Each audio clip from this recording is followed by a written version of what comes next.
Hatiku sangat sedih, seperti mau mati rasanya. Tinggallah di sini dan berjaga-jagalah dengan aku.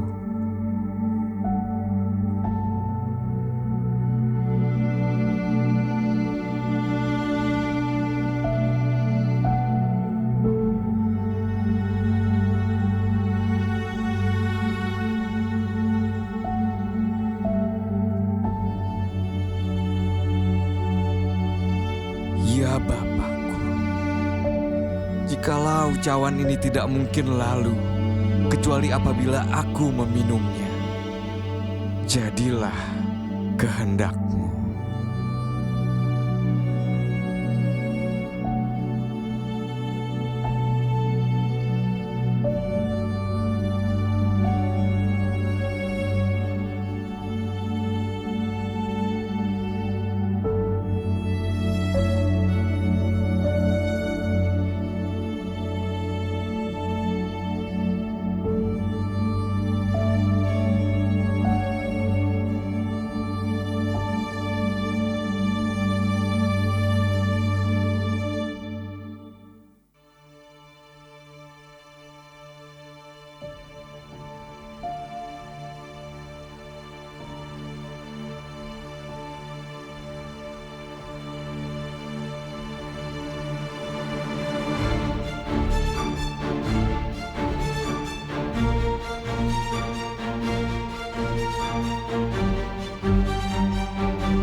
Engkaukah raja orang Yahudi? Engkau sendiri mengatakannya. Jika begitu, apakah yang harus kuperbuat dengan orang yang kamu sebut raja orang Yahudi ini? Salibkan dia! Salibkan dia! Tetapi, kejahatan apakah yang telah dilakukannya?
Eloi, Eloi, lama sabachthani.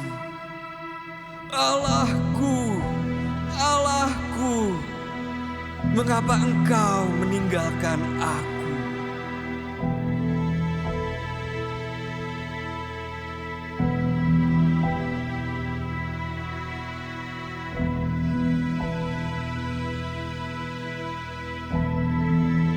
Baiklah, kita tunggu dan melihat apakah Elia datang untuk menurunkan dia.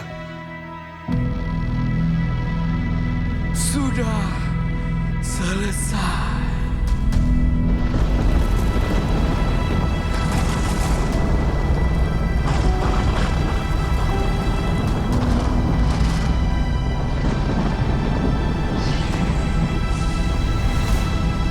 Sungguh, orang ini adalah anak Allah.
Amazing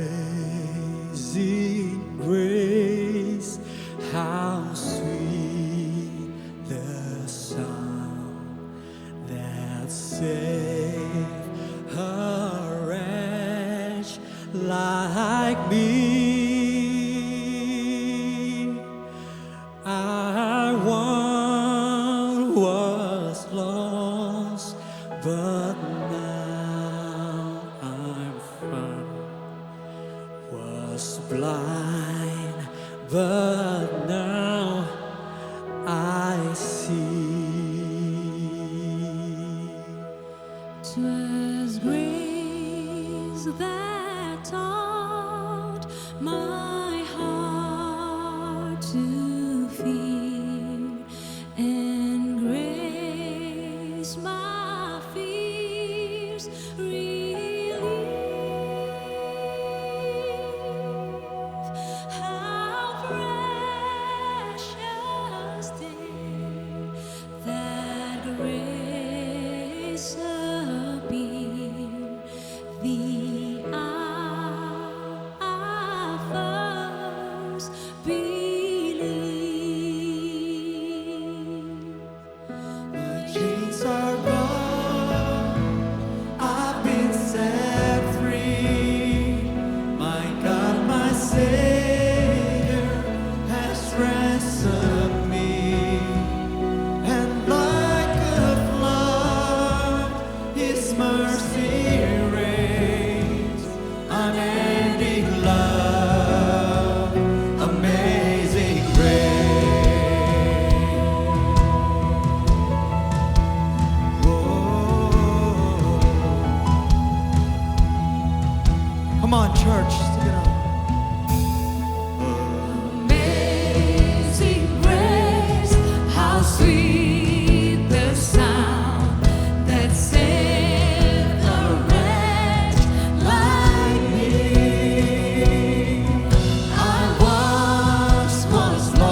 Kita akan membaca ayat renungan kita hari ini.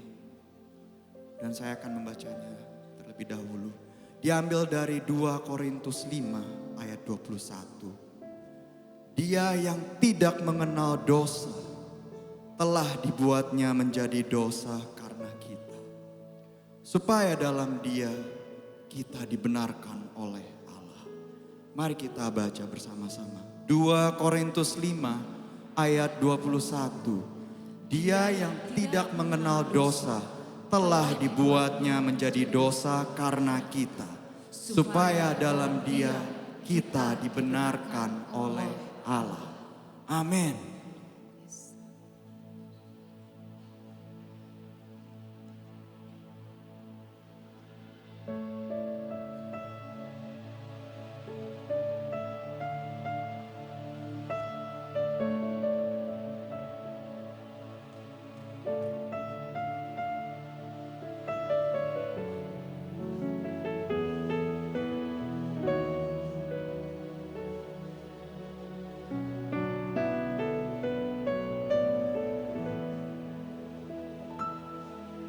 Sebagai manusia, Ia telah merendahkan dirinya, taat sampai mati di kayu salib.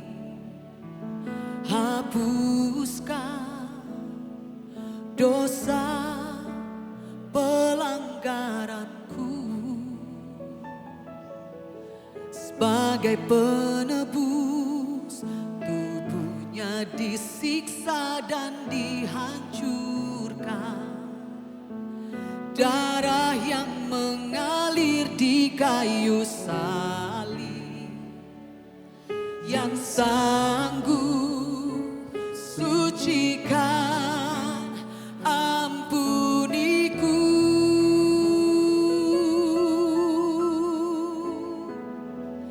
Kasih Yesus sempurna, memulihkan seluruh hidupku. Telah lunas di kayu salib, supaya aku diselamatkan, dibebaskan, disembuhkan. Hari ini kami diselamatkan Tuhan, kami dibebaskan, kami disembuhkan, kami Engkau layakkan Tuhan. Amin. Ia telah merendahkan dirinya, taat sampai mati di kayu salib. Hapuskan dosa pelanggaranku, sebagai penebus tubuhnya disiksa dan dihancurkan. Darah yang mengalir di kayu salib, yang sanggup sucikan, ampuniku. Kasih Yesus sempurna, memulihkan seluruh hidupku. Telah lunas di kayu salib, supaya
diselamatkan, kami dibebaskan, disembuhkan. Haleluya. Yesus. Amin.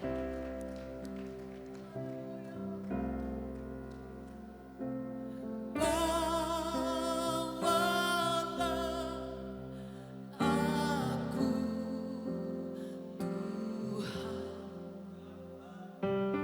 dekat ke salibmu,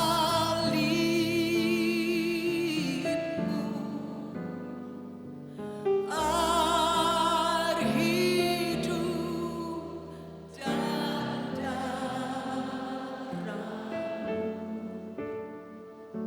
sucikan salibnya,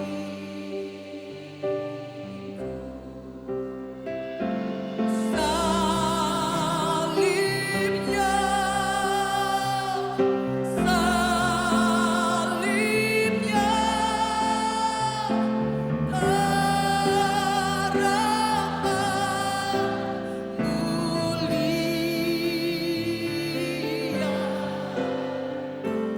dosaku disucikan, disucikan oleh darah Yesus.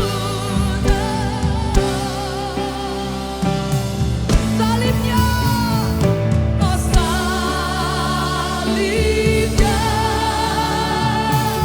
salibnya,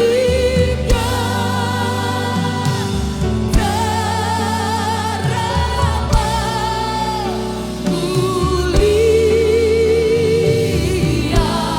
dosa kami diampuni Tuhan. Oh, terima kasih Yesus. Oh, kami disucikan oleh darah Yesus. Salibnya, salibnya, haleluya. Karya salibmu teramat mulia Tuhan.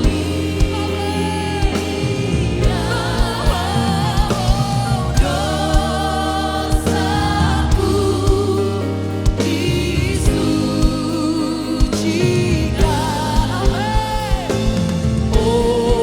oleh darah Yesus.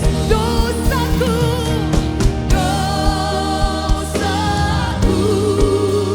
disucikan oleh darah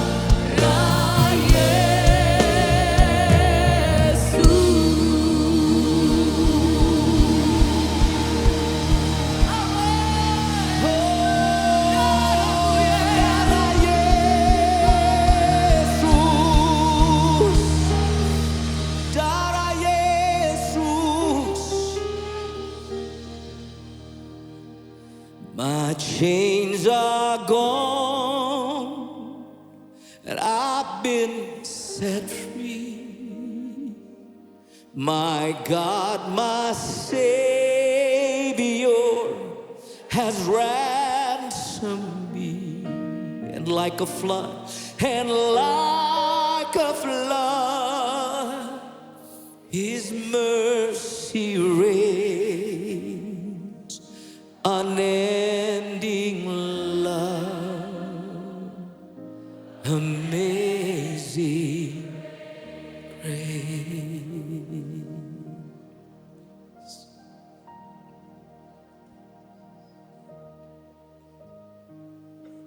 Kami berdoa pagi ini, Tuhan kami mengerti makna daripada apa yang baru saja kami nyanyikan. Bahwa rantai dosa kami sudah diputuskan, dihancurkan oleh darah Kristus. You have paid our ransom. Engkau membayar harga penebusan kami. Kami yang seharusnya mati. Kami yang seharusnya menerima semua hukuman. Tapi Yesus, by your amazing grace, hanya dengan kasih anugerah-Mu yang sangat luar biasa, kami diselamatkan.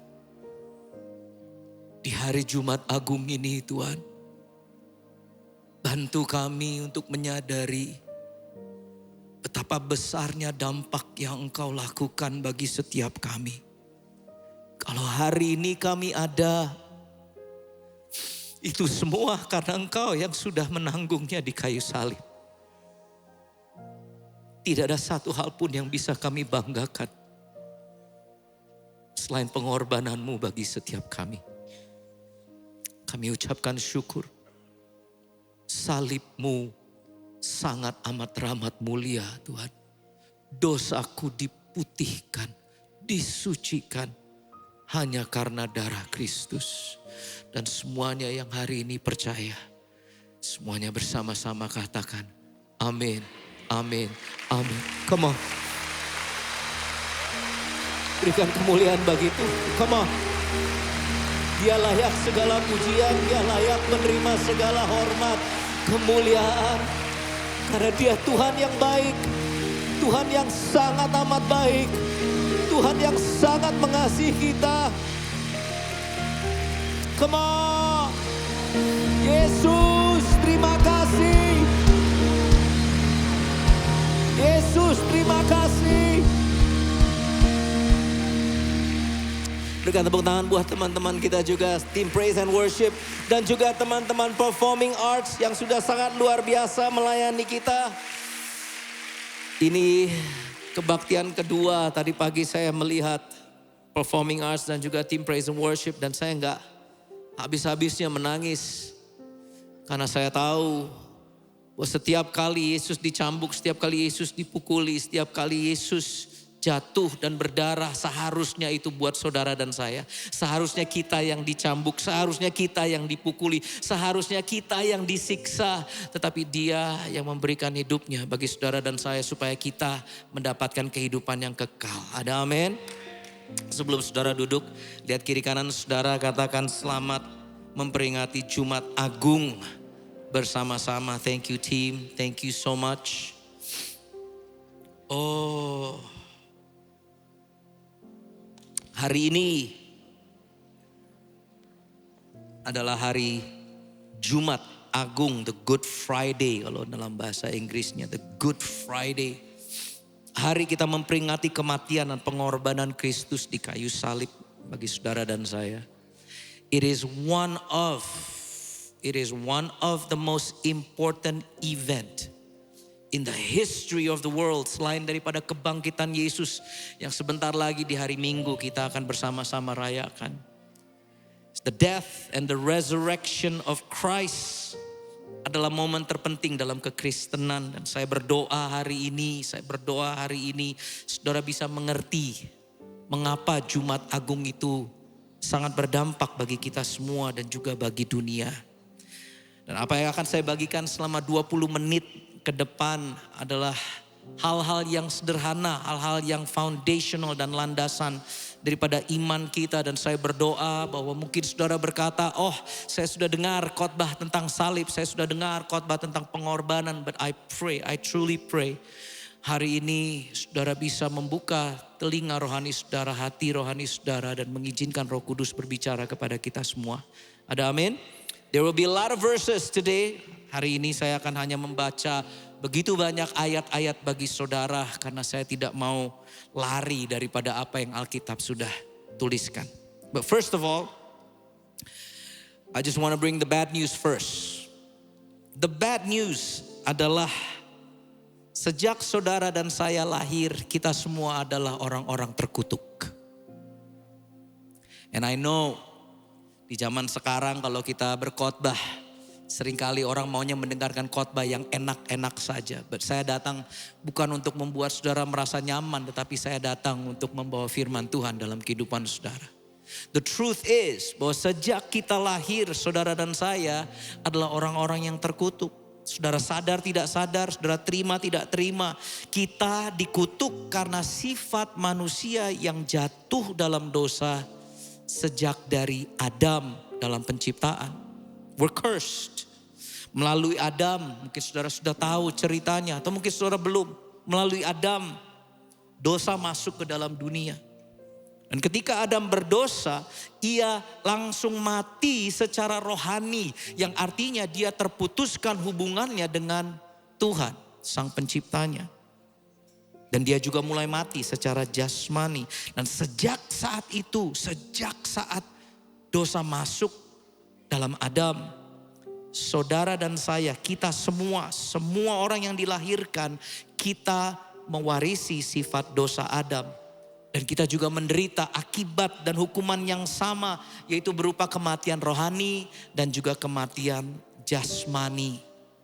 Why? Mungkin saudara bertanya, kok nggak adil? Because Roma 6 mengatakan begini, sebab kematian adalah upah dari dosa. Bahwa the wages of sin is death. Hukuman dari dosa adalah maut. Gak bisa enggak. Setiap dari kita, tidak peduli saudara hidupnya benar, saudara hidupnya baik-baik saja. Mungkin secara pikiran saudara, kita semua tidak bisa luput dari maut. Karena itu adalah upah dari dosa. And the simple truth adalah ini. Inilah kebenaran yang sederhana bahwa dosa dan kematian menguasai dan memperbudak semua umat manusia. Termasuk saudara dan saya. Kita adalah tahanan dari dosa. Kita adalah sandera dari dosa. Kita semua diperbudak oleh dosa. Itu sebabnya penebusan disebutnya sebagai ransom. Karena kita sanderanya dan ada harga yang harus dibayar untuk bisa menebus kita. Artinya begini, manusia bukan menjadi hamba dosa karena dia berbuat dosa. Tetapi yang the truth is malah kebalikannya, bahwa kita manusia malah berbuat dosa karena sejak awal kita sudah menjadi budak daripada dosa. And I hope you understand the difference. But the good news is, berita baiknya adalah ini. Kita sudah mendapati sebuah janji yang baru. Ada sebuah new covenant. Efesus 1 mengatakan begini dalam ayat yang ketiga. Terpujilah Allah Bapa dari Tuhan kita Kristus Yesus. Karena melalui persatuan kita dengan Kristus. Persatuan kita dengan Kristus. Saat kita menerima Dia sebagai Tuhan dan Juru Selamat, kita bersatu dengan Kristus. Allah, perhatikan ini, sudah, semuanya katakan sudah. Sudah memberikan kepada kita setiap berkat rohani yang ada di surga. Semua berkat rohani yang ada di surga diberikan kepada kita. Kata berkat di sini adalah kata eulogeo, yang artinya memberikan sebuah kemampuan atau menjadikan seseorang layak. Bukan dengan kekuatan kita sendiri, Tuhan yang melayakkan kita. Ayat yang keempat, sebelum dunia ini diciptakan, Allah sudah memilih kita. Kata sudah di sini sangat penting. Karena inilah berkat rohani, bukan berkat jasmani atau materi yang kita pikirkan, tetapi yang Tuhan berikan adalah berkat rohani, spiritual, all spiritual blessings. Tuhan sudah memilih kita, artinya Dia sudah mengasihi kita dan berencana untuk mempersatukan kita dengan Kristus. Supaya kita disucikan dan dianggap tidak berdosa di hadapannya. Sebelum dunia ini diciptakan, Allah sudah menetapkan kita. Allah sudah menetapkan kita untuk diangkat menjadi anak-anaknya melalui Kristus Yesus sesuai dengan kehendaknya. Itulah yang berkenan kepadanya. Itulah keinginan hatinya Tuhan. Jadi kita memuji Allah. Kita menyembah Dia karena kebaikan hatinya yang mulia. He is so good. Yang sudah diberikan kepada kita dengan cuma-cuma. Tanpa bayaran. Karena kita bersatu dengan anaknya yang Dia kasihi. What a profound statement. Luar biasa bahwa Tuhan memilih saudara dan saya. Dia memberikan kepada kita semua berkat rohani tersebut. Sehingga kita dapat memuji namanya. Dan saat kita menyembah Tuhan seperti yang tadi kita lakukan. Itu adalah respon dari semua apa yang Tuhan sudah berikan dalam kehidupan kita. Itu berkat-berkat rohani yang ada dalam surga. Ada amin sini?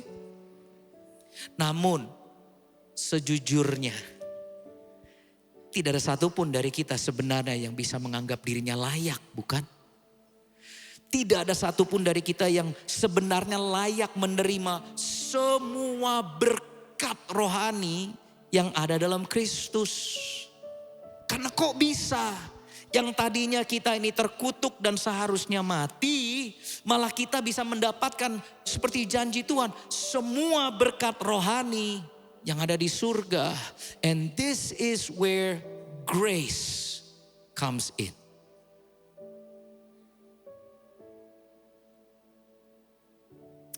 Karena anugerah datangnya dalam rupa salib. Pada waktu Yesus mati, seperti yang tadi drama kita saksikan. Setiap kali saya melihat drama ini dari tahun ke tahun. Bagaimana Yesus dicambuk, dipukuli, disiksa, berdarah-darah. Gak bisa kelihatan dalam drama 15 menit. But that's grace. Itu yang menyebabkan kita bisa berpindah dari yang terkutuk, yang tadinya seharusnya kita mati, malah kita sekarang diberikan semua berkat rohani yang ada di surga. That's grace. This is the amazing grace. Sebuah pemberian hadiah yang kita tidak bisa melakukan apapun untuk bisa menerimanya. We did not earn this blessing. We could not even earn it even if we tried. Saudara mau berusaha sekuat tenaga pun gak mungkin. Karena dosa dan kesalahan kita membuat semua usaha kita itu tidak berguna untuk mendapatkan anugerah tersebut dengan kekuatan kita sendiri. Lanjut ke ayat yang ke-7 dikatakan begini, and this is so powerful. Dalam ayat yang ke-7, melalui persatuan dengan Kristus. Saat kita bersatu menerima Yesus sebagai Tuhan dan Juru Selamat, perhatikan, kita sudah ditebus dengan korban darahnya sebagai bayaran atas hukuman dosa yang seharusnya kita tanggung. Yang seharusnya kita yang disalib, yang seharusnya kita dipaku. Dengan demikian firman Tuhan katakan dosa-dosa kita diampuni karena kebaikan hati Allah yang luar biasa. Kebaikan hatinya itu diberikan kepada kita secara berlimpah-limpah sesuai dengan segala kebijaksanaan dan pengertian Allah. Sekarang Allah sudah menyatakan kepada kita rencananya, yaitu rencana yang dulu dirahasiakan dari manusia sesuai dengan kehendaknya. Perhatikan ini, rencana Allah itu berpusat kepada Kristus. Every plan, pusatnya, the culmination, the summary, some of it is Jesus. Dan karena Allah akan menyelesaikannya pada waktu yang sudah Dia tentukan. Dan inilah tujuan dari rencananya itu. This is why Dia menebus saudara dan saya. Supaya Kristus menjadi kepala atas segala sesuatu. Baik yang ada di surga maupun di bumi. To God be the glory. Artinya our past, our present, our future, it all rests on the person of Jesus. Tidak ada yang lain. It's by grace. Melalui pengorbanan Tuhan di atas kayu salib. Saudara dan saya bisa mendapatkan penebusan, redemption. Karena sejak awal ayat 4 tadi dikatakan bahwa kita sudah dipilih sejak awal. Dan melalui salib Kristus kita ditebus. Ayat yang ke-7. Pertama kita dipilih, setelah itu kita ditebus. And this is why hari ini itu menjadi sangat penting bagi kita. Karena Jumat Agung, dengarkan saya baik-baik. Jumat Agung, hari kita memperingati Yesus disalibkan adalah puncak dari rencana Tuhan untuk menebus saudara dan saya. Dan bukti, hari ini adalah bukti betapa Bapa di surga sangat mengasihi saudara dan saya. Is the proof. Karena begitu besar kasih Allah Bapa kepada dunia sehingga dia mengirimkan anaknya yang tunggal Yesus Kristus untuk mati di kayu salib supaya saudara dan saya mendapatkan kehidupan yang kekal. But what does that mean? What is this redemption, penebusan akan dosa? I'm gonna explain a little bit. Bahwa dalam dunia secara universal semua agama di dunia ini mempunyai tujuan penebusan. Bahwa redemption is at the heart of all religion. Semua religious system yang ada dalam dunia ini mempunyai penebusan pada tujuannya. Artinya begini, bahwa semua agama di dunia ini memiliki sebuah asumsi bahwa manusia itu harus takut kepada ilahnya, kepada dewanya, harus tunduk kepada para dewa-dewanya. Dan semua agama menawarkan segala cara supaya manusia bisa mendapatkan sisi yang baik daripada ilah Tuhan atau dewa yang mereka sembah. Dengan apapun yang mereka harus lakukan dalam agama masing-masing. Artinya begini, saudara pasti tahu ini. Kalau saudara lakukan A, B, C, D, maka Tuhan atau dewamu tidak akan menghukummu atas semua kesalahanmu. Atau seperti ini, kalau engkau berikan kurban kepada ilahmu, kepada dewamu, maka dia akan memberikan hasil panen yang lebih memuaskan di musim ini. Engkau akan jauh lebih sukses, engkau akan mendapatkan pahala. Do you guys, I'm sure we all recognize the pattern. Ini yang dunia selalu, agama selalu ajarkan. Agama itu membuat manusia berpikir bahwa Tuhan atau dewa-dewa yang disembah bisa disuap, bisa di-bribe dengan apapun yang mereka berikan. Apakah itu kurban, apakah itu sedekah kepada orang miskin. Oh, saya akan bisa mendapatkan pahala. Itu yang agama ajarkan.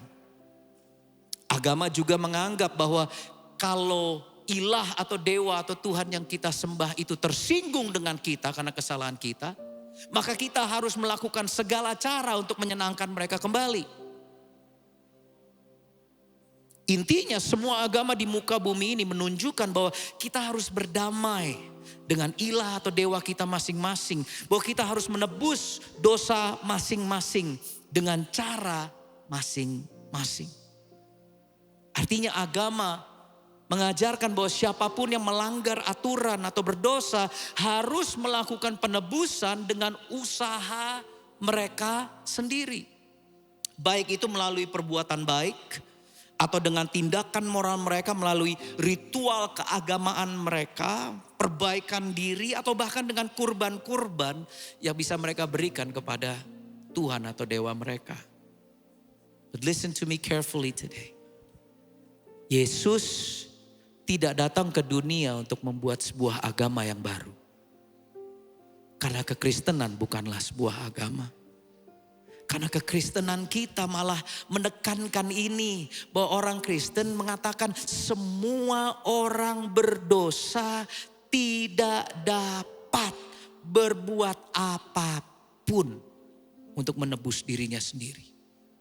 Agama dunia bisa mengajarkan, kau bisa lakukan itu, cambuk diri, menyakiti diri, silakan. But kita dalam kekristenan, kita percaya semua orang berdosa tidak dapat berbuat apapun untuk menebus dirinya sendiri.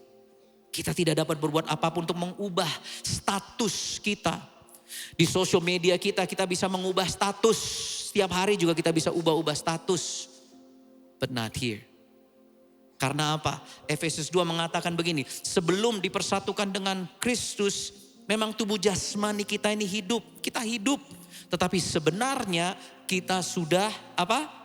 Mati secara rohani. Karena dosa-dosa kita dan karena kita terus melanggar perintah-perintah Allah. Artinya saudara dan saya tidak mempunyai kapasitas untuk mengubah kondisi kehidupan kita karena kita mati.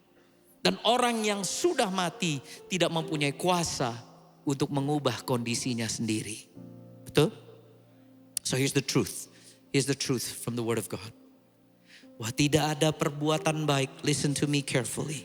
Tidak ada perbuatan baik maupun itu good deeds or good works yang bisa menebus dosa kita masing-masing. Tidak ada tindakan moral, tidak ada ritual keagamaan. Saudara mau nyanyi lagu JPCC Worship 2 tahun berturut-turut non-stop pun tidak akan bisa. Tidak akan bisa.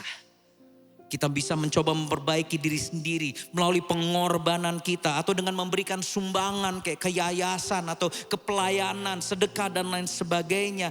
Apapun yang saudara coba lakukan dalam nama agama, tidak ada satupun. Bahkan saudara mau gabungkan semua usaha saudara, itu pun tidak bisa membuat kita layak untuk mendapatkan anugerah penebusan dan keselamatan agar kita bisa mempunyai hubungan kembali dengan Tuhan kita. Tak bisa. And people get upset with this. Karena mereka berpikir dengan kekuatan mereka, mereka bisa melakukan hal tersebut. But cannot. This is the good news. Yesus yang sudah melakukannya bagi kita. Sebab kematian adalah upah dosa, Roma 6 katakan. Kematian adalah upah dari dosa. Tadi kita sudah baca, ada lanjutannya, puji nama Tuhan. Tetapi hidup sejati dan kekal bersama Kristus Yesus Tuhan kita adalah pemberian yang diberikan oleh Allah dengan cuma-cuma. There's nothing we can do, but it's already given to us. Dan ini yang membuat kekristenan berbeda dengan semua religious system yang ada dalam dunia ini. Karena di dalam kekristenan kita, Tuhan sendiri yang memberi dan membayar harga pembebasan kita dari dosa dan hukumannya. How come? Dia tidak meminta kita yang membayarnya, tetapi dia sendiri yang turun ke dunia dan berkorban mati untuk kita. Praise be to God. Matius 20 mengatakan begini, sama seperti anak manusia datang bukan untuk dilayani, melainkan untuk melayani dan untuk, perhatikan ini, untuk memberikan nyawanya menjadi tebusan, menjadi ransom, menjadi harga bagi kita yang sandera, bagi banyak orang. He paid the price. Kita yang disandera oleh dosa, kita yang seharusnya mendapatkan hukuman, tapi malah Yesus yang membayar biaya penebusan kita. Kok bisa? Kok bisa? This is why I worship God for the rest of my life. Bagaimana mungkin kita tidak menyembah Tuhan yang demikian? Itu sebabnya saya selalu katakan Tuhan baik, Tuhan baik. It's my favorite things to say. God is so good. Karena begitu besarnya kasih Tuhan kita. Wah, Tuhan sendiri yang memilih kurban yang sempurna. Korbannya harus sempurna. Yaitu anaknya yang tunggal Yesus Kristus untuk menebus dosa manusia. Dan membayarnya dengan lunas. Dengan apa? Dengan mati secara tragis di kayu salib. Mati, bukan mati yang biasa-biasa. Matinya penuh dengan kepedihan, penuh dengan kesakitan. Dan dia lakukan itu supaya kita bisa ditebus.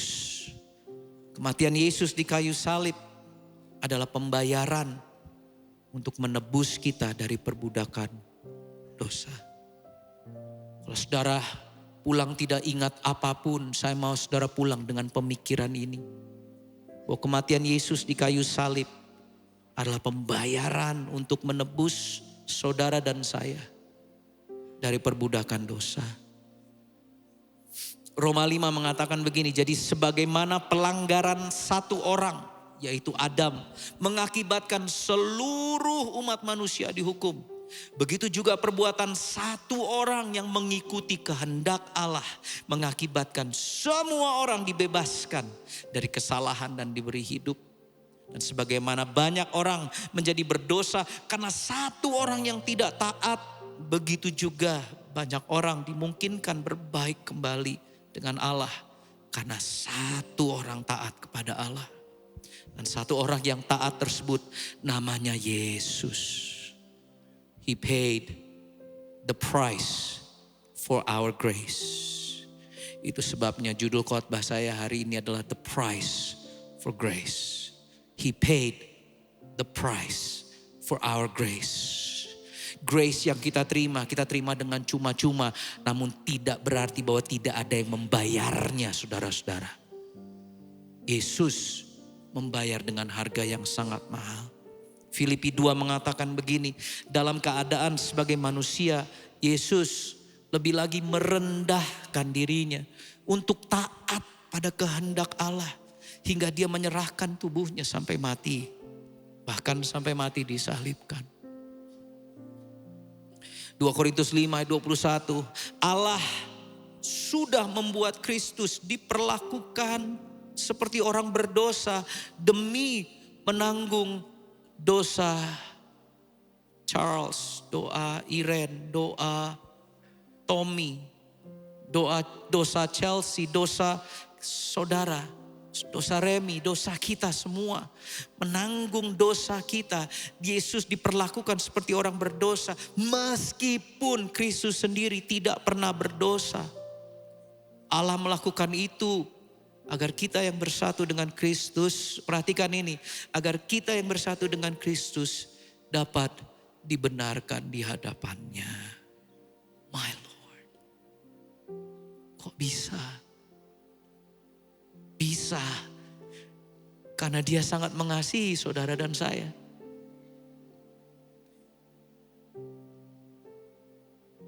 It's love. Hanya kasih yang memampukan dia melewati semua penderitaan tersebut. Efesus 2 mengatakan begini, Allah mengasihi kalian. He loves you so much.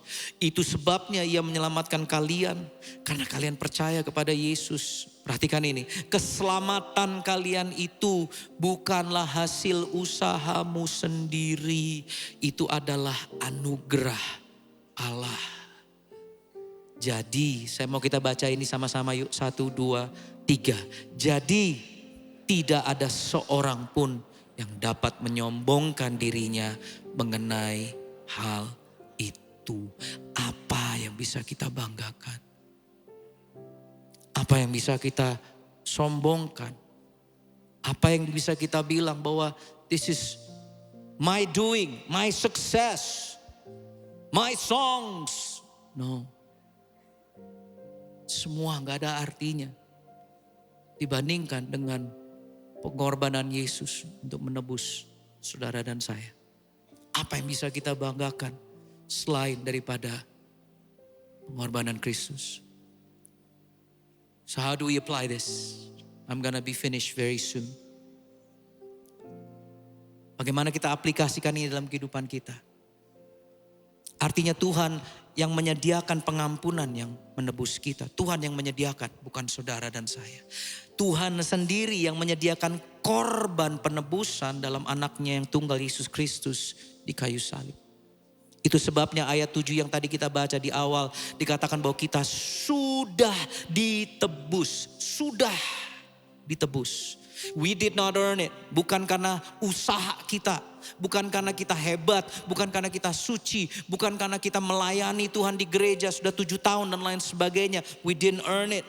Kita ditebus hanya karena kasih anugerah daripada Yesus. Kita tidak bisa melakukan apapun untuk membayar penebusan tersebut. Kita mendapatkan tebusan karena Yesus memberikannya kepada kita.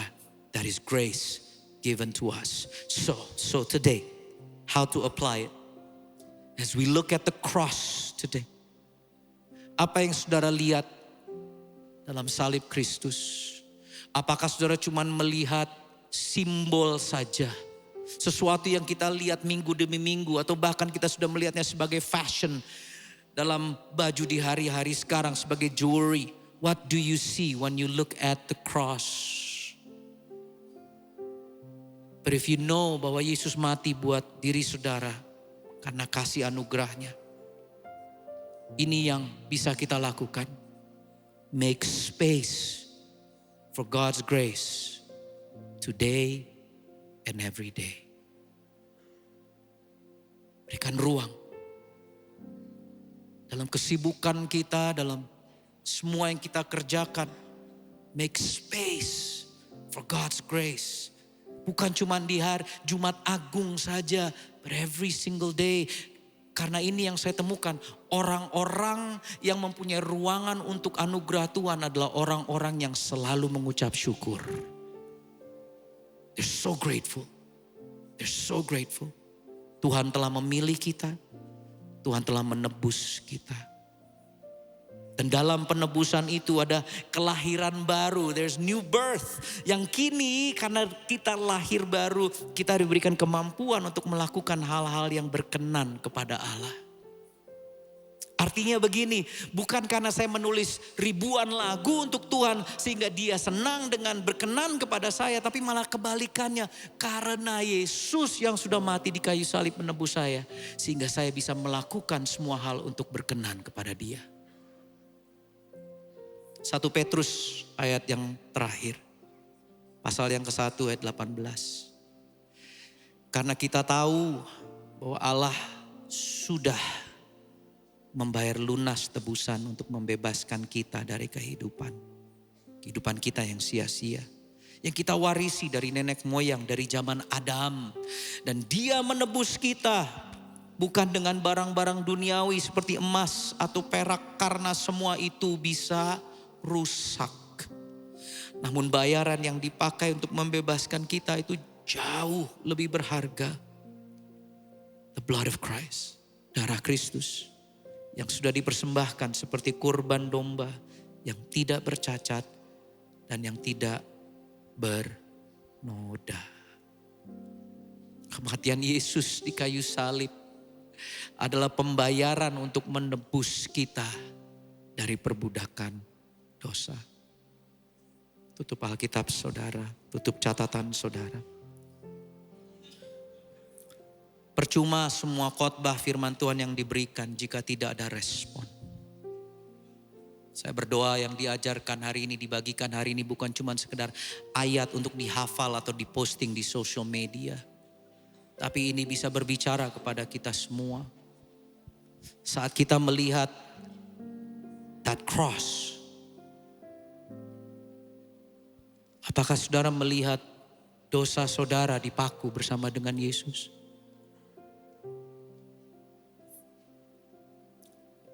Ada sebuah himne yang ditulis di 1704, 300 tahun yang lalu, ditulis oleh seorang bernama Isaac Watts. Nama himnenya adalah When I Survey the Wondrous Cross. Izinkan saya menyanyikan dalam beberapa menit ke depan ini, dan saya tidak mau saudara ikut bernyanyi. Yang saya mau saudara lakukan adalah look at the cross. Dan saya mau saudara just meditate, merefleksikan apa yang Tuhan sudah kerjakan dalam kehidupan saudara. What is the meaning of the cross for you? Apakah anugerah Tuhan sudah ada ruangan dalam kehidupan saudara dan saya? Setelah ini kita akan berdoa dan kita akan melakukan perjamuan kudus. When I survey the wondrous cross on which the Prince of Glory died, my riches gain I count but loss, and poor content on all my pride.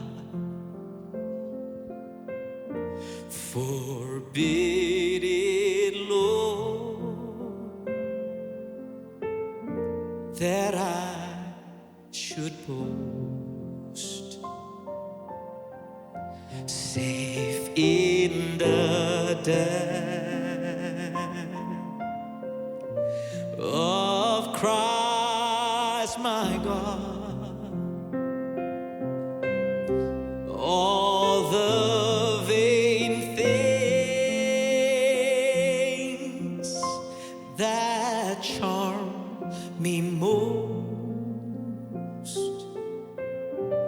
high sacrifice,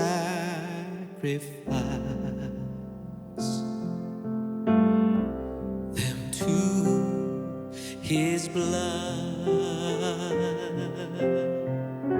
See from his head,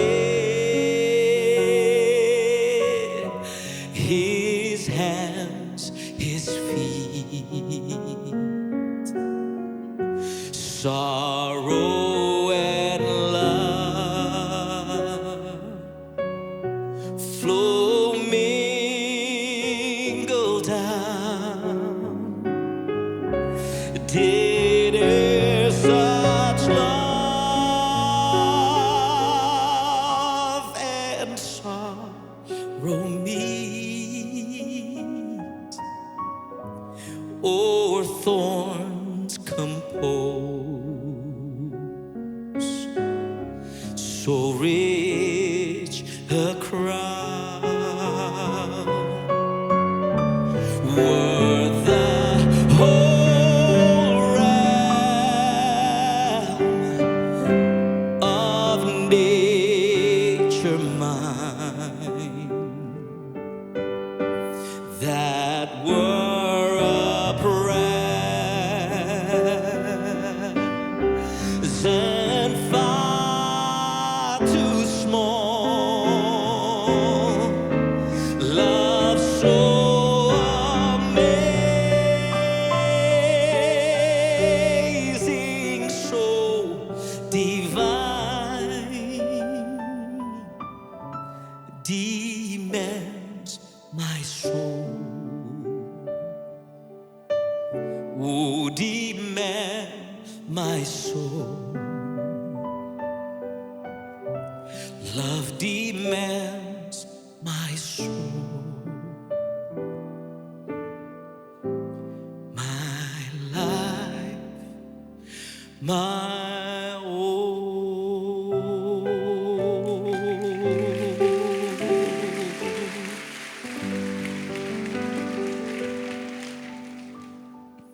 Apa yang saudara lihat saat saudara memandang salib Kristus hari ini? Kalau hari ini mungkin saudara pertama kali datang ke gereja dan belum pernah mendengarkan firman ini. Hari ini engkau sadar bahwa semua yang saudara lakukan di bumi ini sia-sia semua. Gak ada yang perlu dibanggakan, gak ada yang bisa dibanggakan selain daripada pengorbanan Kristus. Dan kalau saudara mau membuat ruang, space for grace, ruang untuk Yesus Kristus masuk dalam dirimu, bersatu dalam dirimu, menjadi Tuhan dan Raja dalam dirimu. Bolehkah saya minta dengan semua mata terpejam, saudara mengangkat tangan saudara di tempat ini. Thank you so much. Kalau saudara mau menerima Yesus sebagai Tuhan dan Juru Selamat untuk pertama kalinya, angkat tanganmu tinggi-tinggi di hadapan Tuhan. Thank you so much, thank you so much. Saya melihat tangan-tangan terangkat di tempat ini. Turunkan tangan saudara. Atau mungkin saudara yang sudah lama tidak ke gereja dan hari ini, di hari Jumat Agung ini saudara baru pertama kali lagi kembali. Dan saudara berkata, I miss having that grace in my life. Kalau saudara berkata, ya mulai hari ini aku ingin memberikan ruang bagi Yesus untuk terus hadir dalam diriku. Angkat tangan saudara juga di tempat ini. Thank you so much, thank you so much. Terima kasih Tuhan, aku mengucap syukur untuk setiap jiwa-jiwa di tempat ini yang hari ini mengenal Engkau, yang memberikan ruang bagi Engkau untuk Engkau tinggal sebagai Tuhan dan Raja. Bagaimana mungkin kami tidak menyembah Tuhan yang sangat mengasihi kami seperti ini. Hari ini Tuhan, ku berikan seluruh masa laluku, my present and also my future ke dalam tangan Engkau. Tuhan, Engkau berkuasa atas kehidupanku. Engkau Raja dan Tuhan atas kehidupanku. Dan semuanya yang percaya di sini bersama-sama katakan amin. Amin. Kita akan masuk ke dalam perjamuan kudus. Saya mau kita semua menyembah Dia saat ini. Come on church. Let's worship Jesus.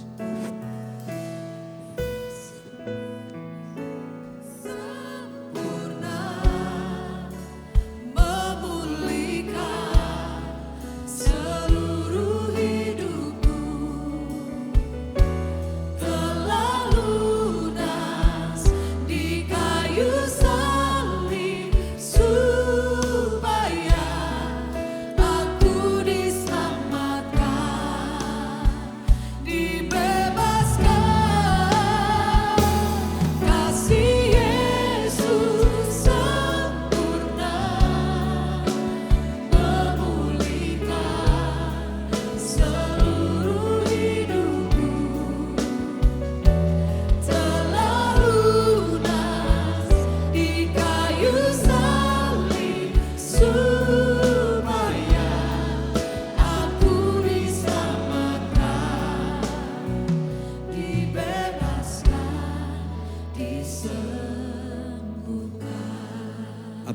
bagi Bapak Ibu Saudara yang belum mendapatkan roti dan anggur, boleh angkat tangannya sementara Asher akan berkeliling.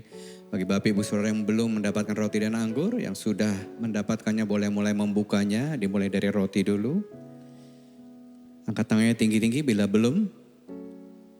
Bila belum mendapat, sudah? Baik, mari kita angkat roti kita tinggi-tinggi di atas kepala. Sebab apa yang telah kuteruskan kepadamu, telah kuterima dari Tuhan, yaitu bahwa Tuhan Yesus pada malam waktu ia diserahkan, ia mengambil roti dan sesudah itu ia mengucap syukur atasnya. Ia memecah-mecahkannya dan berkata, inilah tubuhku yang diserahkan bagi kamu. Perbuatlah ini menjadi peringatan akan aku. Yang di tangan saudara adalah lambang persekutuan saudara dengan tubuh Kristus. Mari kita makan dengan iman dalam nama Yesus.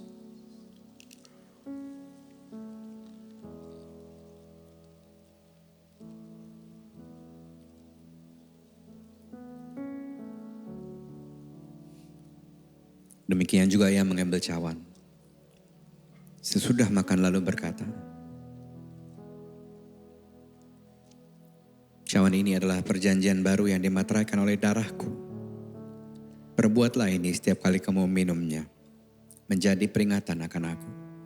Sebab setiap kali kamu makan roti ini dan kamu minum cawan ini, kamu memberitakan kematian Tuhan sampai ia datang. Yang di tangan kita adalah lambang persekutuan dengan darahnya yang kudus, yang menyucikan, membebaskan, menahirkan, menyembuhkan, memulihkan. Mari kita sambut dengan iman dalam nama Yesus.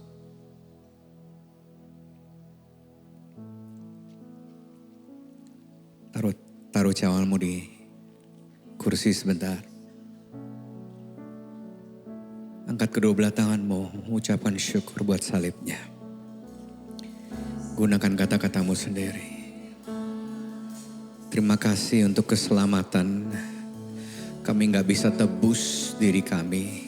Engkau kirimkan juru selamat. Kami gak layak menerimanya. Tapi Engkau tetap tawarkan kasih karunia itu buat kami. Hari ini kami jalan dalam kebebasan.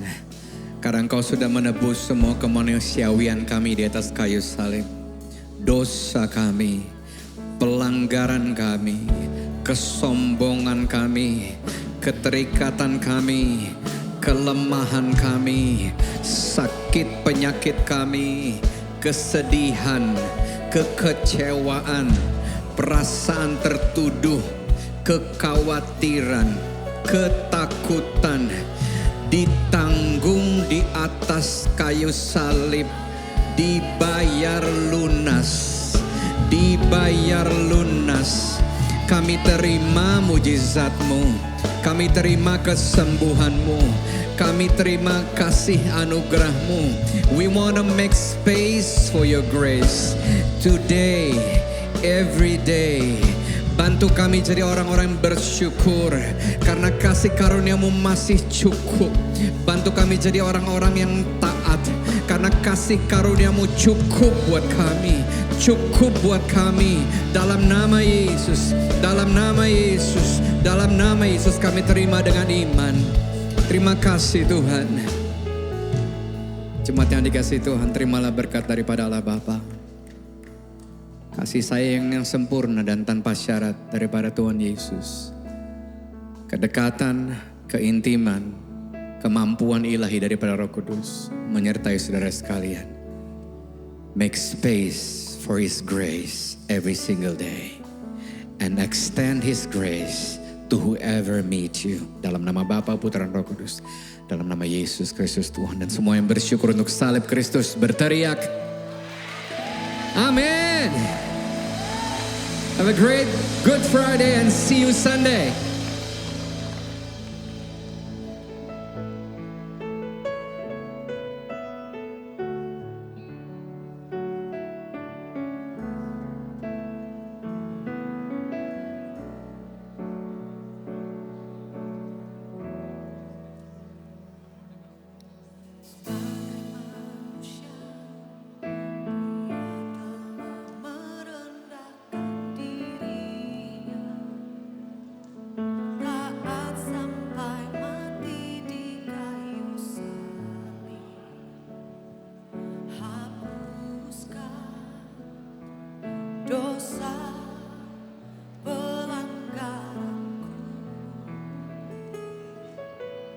my